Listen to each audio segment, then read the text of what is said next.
The year was 217 BCE. Rome was still recovering from the disaster at Trebia, where Hannibal had lured the Romans into a trap and crushed them. But the Carthaginian general had no intention of stopping there.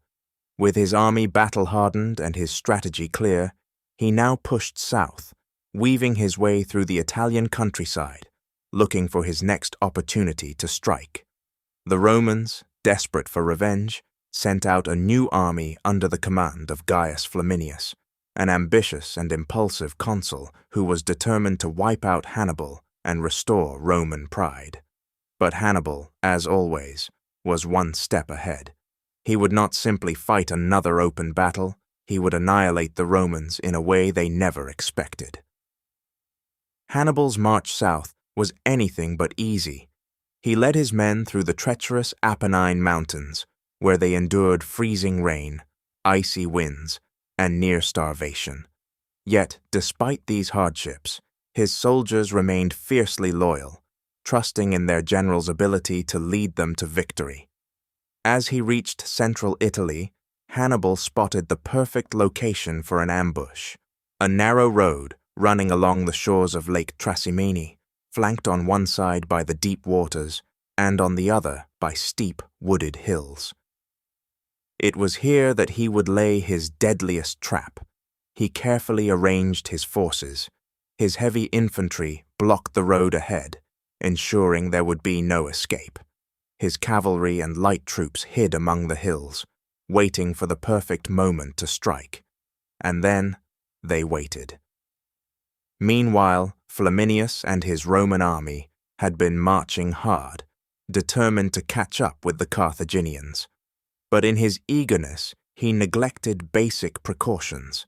He ignored warnings from his scouts and pressed forward without properly assessing the terrain.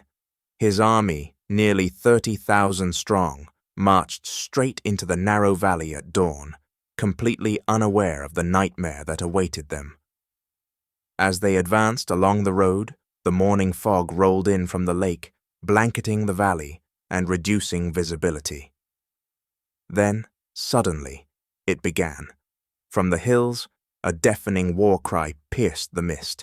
Hannibal's men erupted from the trees, charging down like a tidal wave.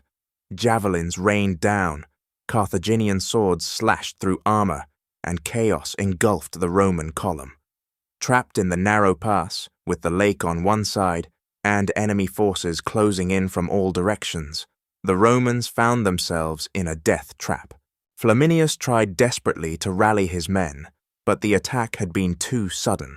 The vanguard had no idea what was happening behind them. The rear was already being slaughtered. Carthaginian cavalry swept in, cutting down anyone who tried to escape. Some Romans, in sheer desperation, threw themselves into the lake, hoping to swim to safety, but their heavy armor dragged them down, and they drowned in the icy waters.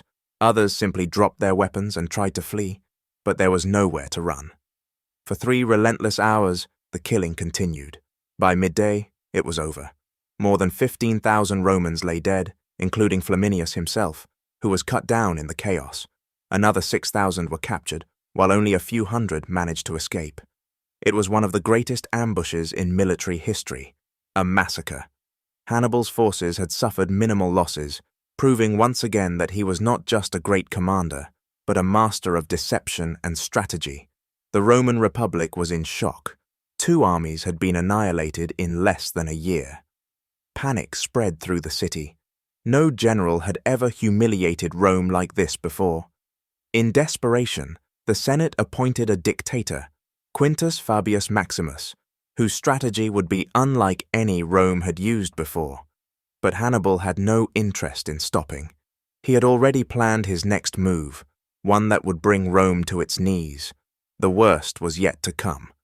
Ahead lay Cannae, where Hannibal would deal Rome the most devastating defeat in its history. But that is a story for another time.